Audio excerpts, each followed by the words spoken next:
Do you want to wake up feeling like you're stepping into who you're meant to be, into the best possible version of you?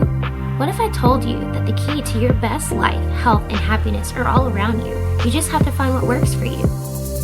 I'm Hope Pedraza, and I believe that there isn't just one way to live a healthy and meaningful life, and that all you need is a little inspiration to make changes that last from the inside out. Each week, I'll be sharing tangible tips and inspirational interviews to help you on your journey. These are the steps to take to improve your life and live with purpose. This is Hopeful and Wholesome. Hey y'all, welcome back to the show. Today I want to talk about, just give you a basic kind of lesson, if you will, on mineral balancing. I've been talking about this a lot, and in the Revive and Thrive Hormone Restoration Challenge that I did not too long ago, we talked about this in the program, and I got a lot of questions on it. And so it made me think like, well, first of all, I think this is kind of something that we just don't really talk about a lot. And it's something that most people don't really know about. And it's really something that intrigues people when I was talking about it, because I think a lot of the things I was talking about really resonated with people, with the things they were feeling or things they had experienced, or just, correlated with some symptoms.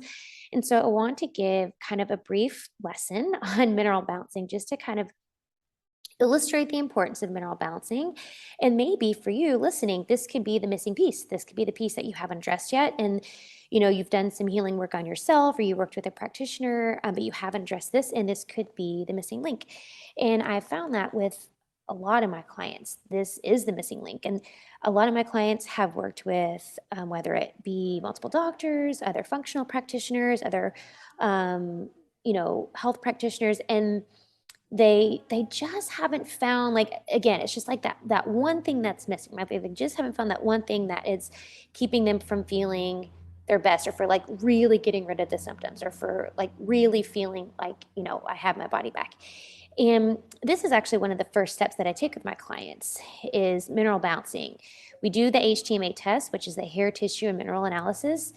And it's one of the things I look at first and foremost, to kind of see, like, what is the baseline we're working with? Like, where are the main deficiencies? Where are the main imbalances? Because, well, let's talk about minerals first. Minerals are the spark plugs of the body. This is like what drives all of the enzymes and the hormones and the cells. It's driving everything to do what it's supposed to do. This is what's driving the energy throughout the body, are these minerals. And when the body is deficient in minerals, when the body is depleted, it's going to cause symptoms. It's going to cause things to go haywire, and this is why I use this kind of in my, initial part of the protocol, because when the body is depleted, when it is deficient, when there are imbalances with minerals, the body really isn't strong enough to handle any additional protocols, much less something like, a parasite protocol, or something, there's something really going wrong in the body. Adding a bunch of things to the body, adding a bunch of supplements to the body, or whatever, asking the body like, hey, here's some stuff, go heal yourself. Well, if the minerals are deficient, then it can't, it literally can't, which is why I think so often people come to me who have worked with other practitioners, that worked with other functional health practitioners, and they haven't been able to feel that relief they're looking for, because this hasn't been addressed.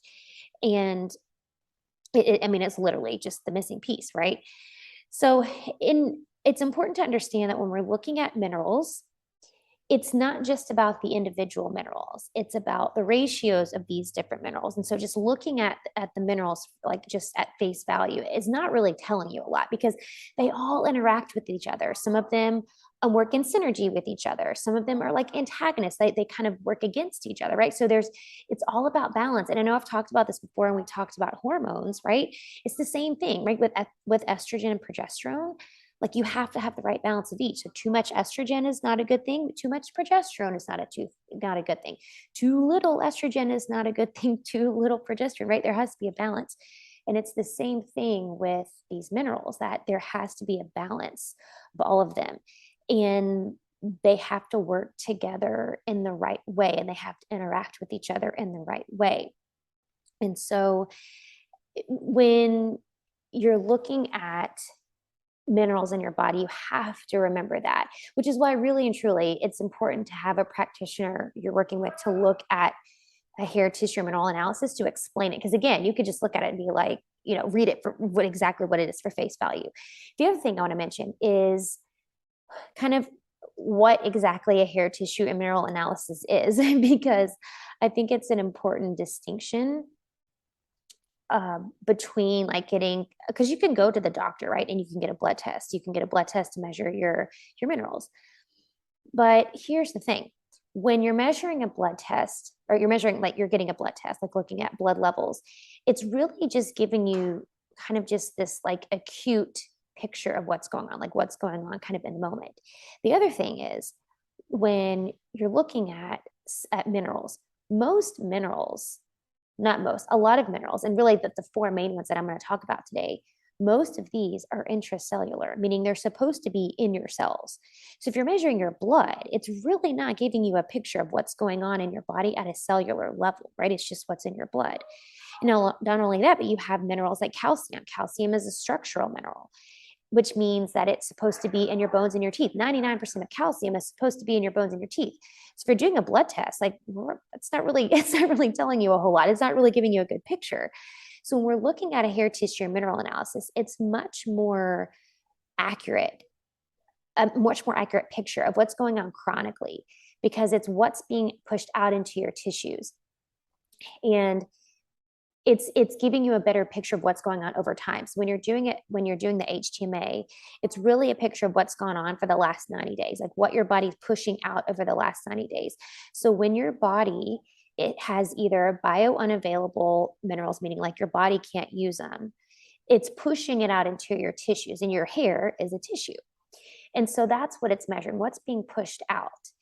And I'm going to kind of get deeper to that in a second because I'm kind of getting ahead of myself. But I just wanted to explain the difference, because I get that question a lot too. Like, well, why? I mean, what's the big deal with with the hair, the HTMA? Like, why can't I just go get the blood test? And that's why. And I think it's important to understand exactly why the HTMA is so helpful and so valuable, because it really is.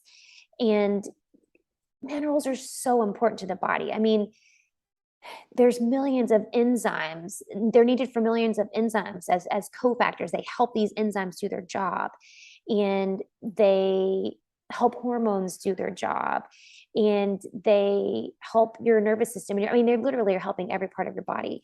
And so having a good, accurate picture of what's going on in your body at a cellular level is really what you want to look at when you're looking at mineral imbalances. And so I encourage you, if you've never done HTMA, reach out to somebody. I run the HTMA on my clients. I can run it for you. And because the blood test that you get, it's just not very helpful. So anyway, that's my spiel on that. But I want to get into kind of this kind of overview.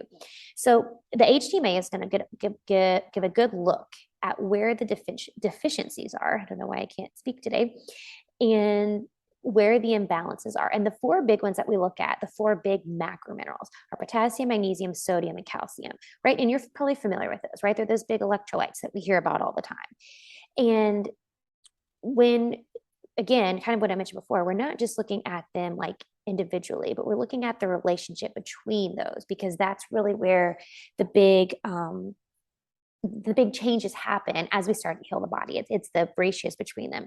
So I want to kind of break these big four down for you, just to kind of explain, to give you a better picture of what the minerals do in the body and why they're so important. So let's start with calcium. So calcium, first of all, God, there's so many roles of calcium. It's needed for your thyroid hormone. It helps reduce lactic acid buildup. Like, when you exercise, you build up lactic acid, and it helps break that down. Insulin release is actually dependent on calcium. So a stable blood sugar is needed. Calcium is needed for that. It's responsible for muscle contractions. It controls your nervous system. And calcium is interesting because I think a lot of times we think we're calcium deficient, right? We hear, osteoporosis and osteopenia, and I'm deficient in calcium. But I will tell you that it is actually far more common to have excess than to have deficiency in calcium. And I would say almost,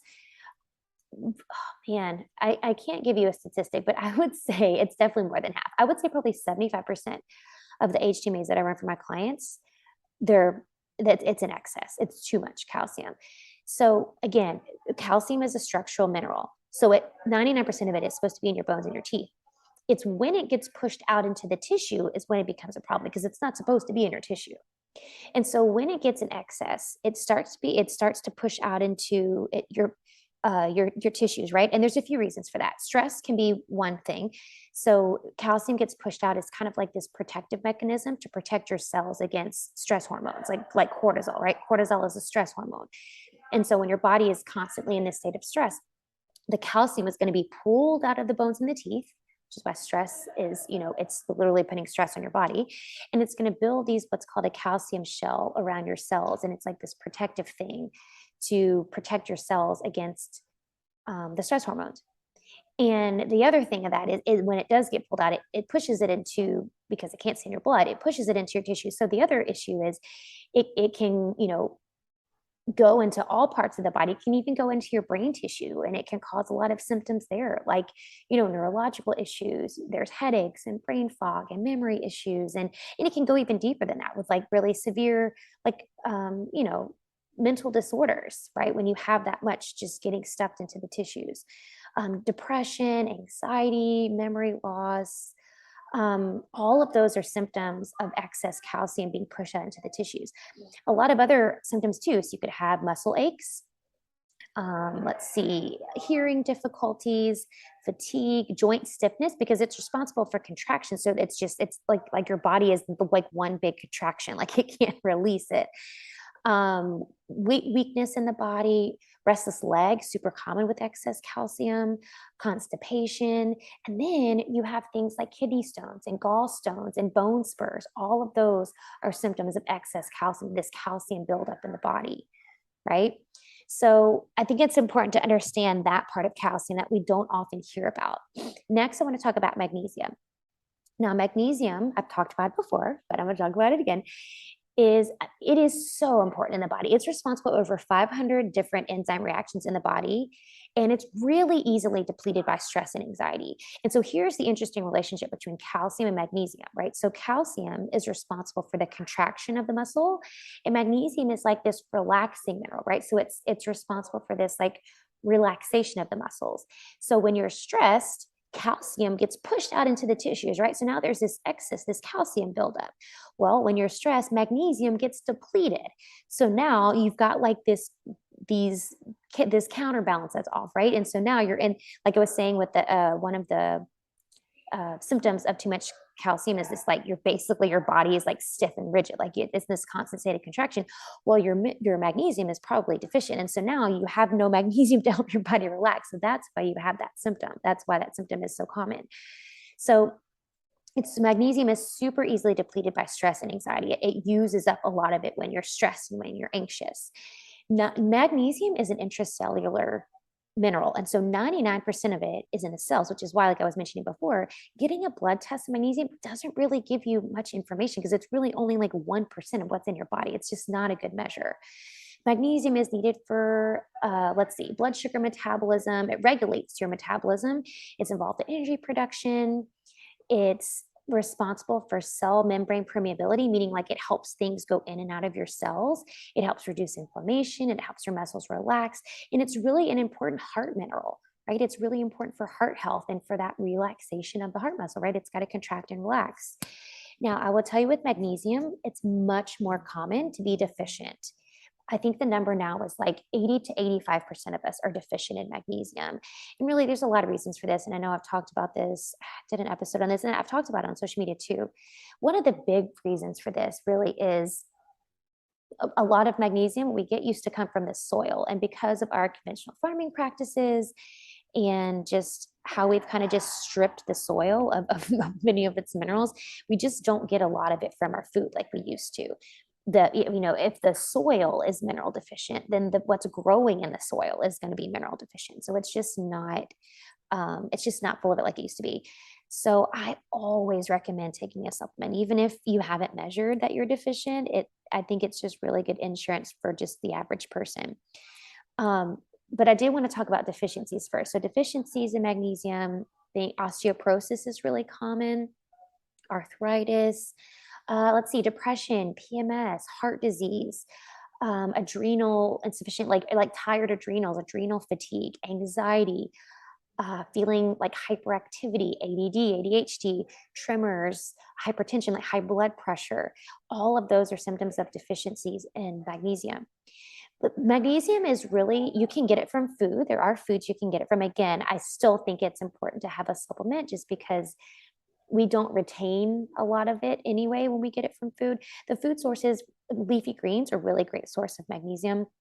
Leafy greens, seeds like pumpkin seeds and hemp seeds, avocado, dark chocolate, almonds, cashews, all of those are really great food sources. If you're taking a supplement source, you want to look for glycinate or biglycinate. Those are going to be the most absorbable kind.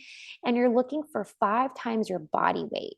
So typically it's around like 5 or 600 milligrams. You can also do things like Epsom salt baths. That's a really great way. As long as you get your feet in there, your feet are going to be the most important thing to soak up these minerals. Epsom salt baths are great. And then if you go back to the episode about magnesium soaks, transdermal magnesium is super helpful for magnesium deficiency and a really great way to really absorb magnesium. So go back to that episode, and I'll put a link in the show notes too if you want to buy some of that. I have actually, if you're listening to this now, you can get a good deal because I think they're having like a 30% off sale. If you're listening to this, like when this episode goes out in October. So that's magnesium. Next, I want to talk about sodium. Sodium is an interesting one because again, I just feel like there's just so much, I don't want to even say misinformation. I think it's just like misunderstood information or we just don't know. But sodium is another one of those. So let me say this first. Sodium is your primary alkalizer in your body. It's helping your body be alkaline, less acidic. Being acidic, and acidic state is going to cause more inflammation. Alkaline is going to be the opposite, right? Sodium is regulated by your adrenal glands, and your adrenals use more sodium than any part of your body. So when your adrenals are tired, when your adrenals are working super hard, your sodium is getting zapped, like totally zapped. Sodium helps regulate your blood pressure. It helps maintain your fluid balance in your body. It helps maintain proper pH levels. It influences your stomach acid. It helps with cell membrane permeability, just like magnesium. So it helps like what goes in and out of the cells. And I think it's important that going back to the stomach acid one that I just said, because this is one of those things too, I think this misunderstood piece of sodium, because people with chronically low stomach acid really have issues with sodium, and it's so common. And I will say this, deficiency in sodium is way more common than excess. I'll say that again. Deficiency in sodium is way more common than excess. And I know you probably thought it was going to be the opposite because we hear about that all the time, right? Like the doctor's telling you, lower your sodium intake, you got high blood pressure, blah, blah, blah. Well, honestly, high blood pressure really has nothing to do with sodium than it does with inflammation. You lower the inflammation in your body, your blood pressure is going to go down. So it's just not the like the key indicator that I think we think it is. And the reason it's so deficient in so many people is because, like I talked about, it's regulated by the adrenal glands. Your adrenals are so driven by stress. And because we live in a stressed out world, most of us are chronically stressed most of the time, it's putting a strain on your adrenals and it's putting a strain on your sodium levels. And which is why it's so much more common for it to be deficient. And so if you're deficient in sodium, you're going to experience things like allergies, bloating, because you have low stomach acid, so your food can't break down properly. So bloating is super common because you have low hydrochloric acid, depression, dizziness, fatigue, weakness. If you feel tired after workout, like this, like extreme fatigue, not just like, oh, I'm a little tired because I worked out, but like it's hard to recover. A slow metabolism, slow oxidation, meaning you break things down slowly. Super common in sodium and deficiencies. Poor protein digestion, again, because you're lacking in the stomach acid department, so it's hard for you to break down protein. All of that is really common, and it's evident of sodium deficiency. So when we're looking at sodium, okay, so you're probably thinking, right, okay, so how do I replace sodium? So it's not with table salt. Table salt is just refined sodium. It's like the white sugar version, right, of sodium. Like, white sugar is like the refined version. It's been stripped of everything and there's no nutritional value. It's the same thing with table salt. So no, table salt is not the way to do that. The best way to really support sodium levels is with unrefined Celtic sea salt. It's white or gray, unrefined Celtic sea salt. It's really hydrating. Even when you get it out of the bag, it's kind of like wet-ish. Like when you look at it, it's super hydrating. It's full of trace minerals, and it's really the best way to hydrate your body. Now, I know you've probably heard that pink Himalayan sea salt is better, and it is. It's much better than table salt, but I don't typically recommend like supporting your sodium levels with just pink Himalayan sea salt because it's a rock salt and it can accumulate heavy metals. And that's what we don't want. We don't want to accumulate heavy metals because it's in a rock, so it can accumulate that. So I do recommend using unrefined Celtic sea salt, gray or white, and using that to support your sodium levels. So sprinkling that in your water in the morning. It does take some getting used to. I'll say that. And sometimes it doesn't agree with people's stomachs. So if you just do a little bit at a time, do a sprinkle, like a pinch in your water a few times a day is a good way to support that. The ideal ratio here, honestly, though, the ideal ratio is that you would get a quarter teaspoon of gray Celtic sea salt for every 32 ounces of water you drink. So that's a quarter teaspoon for every 32 ounces. And I know that sounds like a lot, but that's really how to support healthy sodium levels. And honestly, so many times when you're dehydrated and you're just drinking water, you're really not doing a whole lot. If you've ever felt that feeling where you just feel bloated after you drink a bunch of water, like I'm not really soaking any of this in, it's typically a sodium issue. And your body can't hold on to it. There's no sodium in there to help like regulate where the water is going in and out of your cells, right? Your cells aren't able to like soak it in.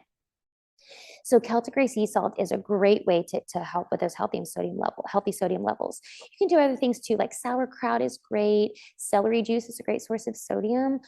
Beets, Swiss chard, all of those are great, but I really do love the Celtic gray sea salt. So next I want to talk about potassium. Now, potassium is another intracellular mineral, meaning that 99% of it should be in your cells. So again, when you're getting a blood test and you're looking at, it's not a good indication of it. And really, honestly, if you see an elevation in your blood, it really means you're losing potassium because it's not in your cells. So that's an indication that you need potassium. And I have actually heard people coming to me tell me that their doctors say that they have too much potassium because they do the blood test and it's so high. Like, no, that means you're losing it. It's not supposed to be in your blood. So, yeah, it should be in your cells. Potassium helps regulate your blood pressure with sodium. It works together with sodium. It also helps maintain fluid balance and pH levels, just like sodium. It helps with cell permeability, like what's going in and out of the cells. Now, potassium is really important for your thyroid hormone, and it sensitizes your cells to your thyroid hormone. So people who deal with hypothyroidism, they deal with Hashimoto's, they have sluggish thyroid, are going to be super low in potassium. Potassium can be so supportive if you're dealing with thyroid issues. Potassium is also another really important heart mineral. And it's responsible for that like nerve contraction of the heart, right? It's responsible for a healthy heart. So this is another thing too. Sometimes I hear of people having like irregular heartbeats or like heart palpitations. Potassium. I just had a call with a client not too long ago, and she had this new symptom, like it just started happening. And funny, ironically enough, we had just done her HTMA because she was telling me before we even looked at her results, it was like a call, we were going to go over her results. And she was like, man, I've been having this weird thing now. I've been having these weird like heart palpitations and my heart's doing this weird thing. And in my head, I already knew because I had looked at her results before and I'm like, funny, you should say that. So then we had a whole conversation about it. And her potassium was like barely even measuring on her HTMA, like barely measuring. So that's super common when you're looking at like weird heart stuff going on. Deficiency in potassium is way more common. I mean, I have yet to find anyone who has too much potassium or even like close to too much potassium. Deficiency is way more common. When you're looking at symptoms of deficiency, you could be experiencing things like allergies, constipation, fatigue, irregular heartbeats, like I was saying, like weird heart patterns, like heart palpitations, exercise intolerance, like you just don't have the energy to work out. Like you just can't work out. You just can't do it. Muscle weakness, feeling like your muscles just can't function properly. Skin problems, a lot of skin things show up, like eczema and hives and weird acne stuff. All of that can be symptoms of low potassium. Now, if you're looking to help with your potassium, Really, the best place is going to be through food. The best way to get it is through food. Your body best absorbs it through food because really you do need a lot of it. 4,500 milligrams per day is a recommended amount. And your body's going to best absorb from food. Avocados, bananas, and coconut water are the best places to get potassium. Now, if you are supplementing it, like I would say no more than like 900 milligrams per day, like 300 to 900. But there's some other good food sources. Acorn squash, celery juice is another one. So celery juice is really great for sodium and potassium. It's really hydrating. Coconut water, coconut milk, avocados, really great source. So yeah, avocados, bananas, and coconut water are really my top three. You can make smoothies and stuff out of this too. Like if making a smoothie with avocado, banana, coconut water, maybe putting a little bit of like protein powder in there. That's a really, really good way to supplement potassium. So talking about the big four, I kind of want to go a little bit, I don't want to get too nerdy here, but I want to nerd out a little bit on the mineral ratios because I think it's important. So let's talk about some mineral because again, it's not just about the individual minerals, but it's about the ratios between all of these. So you've already learned so far that your thyroid, your blood sugar, your heart, your nervous system, we talked about all these parts of the body that are important for these. And these are just four. I've only talked about four. There's dozens and dozens of other ones that we haven't talked about that are also important for functions in the body. But it's also important to look at the ratios. So let's talk a little bit about these. So first, there's this sodium to potassium ratio. So we're looking at the sodium potassium ratio. This is really, they call it the vitality ratio. Like how much vitality do you have in your body? Like how is your nervous system? How is your body functioning? And when we're looking at a sodium to potassium ratio, we're looking at like how your adrenals are functioning and your kidneys and really like how your cells, this electrical potential of your cells, like how are your cells functioning and working. And so I can't say like high or low is more common than the other, but it's typically either high or low. This one, it's not typically in range when I'm looking at these. So you're looking at things, you know, when this ratio is off, high or low, you're looking at like inflammation, PMS, irritability. A high ratio is actually a good indication of estrogen dominance when there's just too much estrogen in the body and it's causing inflammation. It, you know, stress. You can find things like allergies and sugar cravings, chronic infections, stomach acid issues. There's so many symptoms of this ratio being off, but it really is a good indication of like what kind of like what your cell, how your cells are functioning in the body. And this is a good indication. I can usually have a good look at what your estrogen and progesterone levels are, and like if you're progesterone dominant, if you're estrogen dominant, right? Just by looking at this ratio. Another important ratio is the sodium to magnesium ratio. This is really a measure of how your adrenals are functioning and whether your adrenals are like working overtime and they're about to burn out, or if they've already worked overtime and they are burned out. And I think I've mentioned this before on the show, but when you're looking at your adrenal activity, your adrenals, again, this is what pumps out your stress hormones like cortisol. They work and they work and they work and they work. And when your body is stressed, they work harder and harder and harder. It's pushing and pushing all this cortisol out, and they're working like excessively. They're like hyperactive. Well, eventually they're going to burn out. So it's kind of like this peak, right? It's like going up this mountaintop. It's going to get to the top and then it's just going to plummet. And so when we're looking at the sodium to magnesium ratio, if it's a high ratio, we're looking at like your adrenals are working an overtime. And if you're not careful, you're going to hit burnout real fast and your adrenals are going to just stop working. So this is where we have a good warning, like, okay, like we've caught it in time before you're in that like exhaustive phase for your adrenals. However, if your ratio is low, sodium to magnesium ratio is low, you're already there. Your adrenals are super sluggish. They're having a hard time functioning. Adrenal fatigue has set in. You are tired, decreased stamina, poor digestion. You could be looking at allergies and weight fluctuations, and so many symptoms are coming up. So this ratio is really crucial to look at, like what's going on with your adrenals. So next I want to talk about the zinc to copper ratio. This one is considered the hormone ratio, and this is a really good indication of what your hormones are doing in the body. Testosterone in men, but progesterone and estrogen, really the ones we're looking at in women, because estrogen actually enhances the copper the production of copper, retention of copper, and then copper stimulates the production of estrogen. So if there's too much copper in the body, there's too much estrogen in the body. So we have a look at if there's, a lot of times we're looking at copper toxicity, which is a topic for a whole other day. But we're looking at too much copper. We're typically looking at too much estrogen. There's a lot of estrogen too much in the body, and it can get to a dangerous level. So next, I want to talk about the calcium to magnesium. And this is the blood sugar ratio.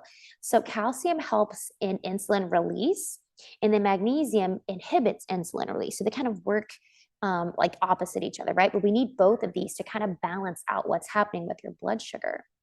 And so we're looking at this ratio. If your calcium is really far above magnesium, there's not a lot of insulin clearance, which means that you've got super low blood sugar. And then the opposite is true. So this is a good look at like your carb metabolism and how your blood sugar is, right? And if it's associated with low blood sugar, high blood sugar, and it typically is a good indication of what's going on in your diet. And of course, there's other factors involved too, like stress, and stress is going to raise calcium, so it's going to throw off the ratio. But being able to balance out the calcium and magnesium in the right way is going to help balance the blood sugar and help with that carb metabolism. So those are the important ratios that I wanted to talk about. And just to give you this, just this brief overview of minerals, so you have just wanted to give a good picture of why it's important. And when we're looking at these mineral relationships with each other, and we're looking at mineral balancing, I mean, it's so important for just overall vitality and for looking at so many pieces of your health, right? Because when we're looking, it's how your adrenals are functioning, and your thyroid, and your hormones, and your gut, and your liver. And there's so many pieces that this gives evidence to. And which is why I put so much emphasis on the HTMA and retesting. This is one of those that you can retest, every few months to really get a good look at how things are moving, like what direction they're going. Because the other thing, and I didn't talk about this really, but the other thing that the HTMA tells you, it gives a good look at heavy metals too, like what heavy metals are evident in the body. And that's going to mess up your mineral balances as well when your body is pushing out these heavy metals, right? And so I hope this gives you a good picture of why it's so important to balance minerals and why this really has to be part of your healing protocol. Helping the gut and all these other things, of course, are important, but you can't really get to that level of healing that you're looking for without managing this part. And they're not going to balance out on their own. They're not. It's going to require some help, some assistance from some food, some lifestyle changes, some dietary changes, supplementing in the right way, all of that. And which is really why I created this program that I want to talk about for a second, my Heal Mineral Balancing Program. It's a 90-day program really for this exact purpose. It's to help you restore and repair mineral levels. And it's bringing balance to your hormones and your thyroid, your adrenals, your blood sugar regulation, your nervous system. It's your overall health and vitality is contingent upon balancing these minerals. So inside the program, we look at your own HTMA. So you get the HTMA, you do it at home, you send it in, I get the results. We look at it to see where all the healing opportunities are, where the imbalances are, where are things out of whack. And then we can create a customized protocol to address all of these imbalances and deficiencies with the minerals. And again, it all goes back to just how effective the HTMA is at measuring the functions of the body at a cellular level. Because the blood test can only reveal so much. It's only revealing what's happening at this acute state, right? This acute stage, these acute conditions. But it's not accurate at pinpointing chronic conditions, what's going on in your body chronically at a cellular level. And the hair tissue is really, in my opinion, it's the only way to really look at what's going on at a cellular level. So with the results of your HTMA, we're able to see where the imbalances are. We're going to get a good look at the function of your adrenals, your thyroid, your hormones, your metabolism, your blood sugar regulation, your carb metabolism, your nervous system, like everything that's going on in your body. And it's also going to determine your metabolic type, like how you should be eating for your body. Are you a slow oxidizer? Do you break things down more slowly? Are you a fast oxidizer? Are you breaking things down more quickly? And really, being a fast over a slow isn't necessarily good either, because there can be such a thing as too fast. So it's a good indication of like how we need to adjust your metabolic type. It's a good picture of like, because there are lots of ways we can kind of adjust your metabolic type. If you are a slow oxidizer, if you are breaking things down more slowly, that means it's a good indication that you might also be holding on to like heavy metals and stuff too, because your body's not able to it's not able to detox quickly. So it's holding on to things. So we can do things to help support that oxidation state and support it to get it to a level where you can, be detoxing things in a more efficient way. So if you have ever dealt with low energy levels, trouble sleeping, thyroid issues, hormonal imbalances, anxiety, depression, brain fog, trouble losing weight, ADD, ADHD, PCOS, infertility, joint pain, joint stiffness, inflammation, gut issues, chronic viruses, chronic illnesses, immune deficiencies, any mystery symptom where you're like, I have no idea why I feel this way. These are most likely mineral imbalances going on in the body that have to be addressed. And the HTMA really is the best way to do that. And that's what we address inside this HEAL program. And that's why I'm so excited to bring you this program, because this really is for so many people the missing piece. And it's a great way to get into work with me. I know not everybody is, has the means to do like an in-depth one-on-one, program with me. And this is a great way to do it at a smaller level. And you get this one lab that tells you so much. You don't necessarily have to run, 5 other labs to know everything that's going on in the body. This one tells you so much. So I would love to see you inside the program. I'm going to put a link in, because there's a couple ways to do it. There's a group program and then there's a one-on-one. So, depending on your budget and just, what you want your healing journey to look like. If you want the more one-on-one support, you have that option. If you're good with the group program, you have that option.